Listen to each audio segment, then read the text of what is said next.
Folding tips T-shirt method E. First, draw a line halfway across the shoulders, then draw a line halfway across the clothes. Fold the clothes in half, lift them up, and fling them a little smoother. Finally, fold it over, and the finished product comes out. Method R.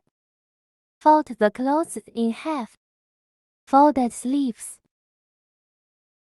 Then fold it up from the bottom of the garment. Finally, flip it over and it's folded. Method 3. Fold up the bottom first. Pick up your clothes, toss them off. Fold both sides to the middle. Turn the clothes around. Then circle the clothes.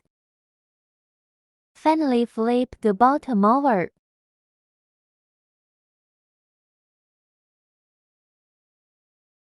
Method 4. Lay the garment face down on the table.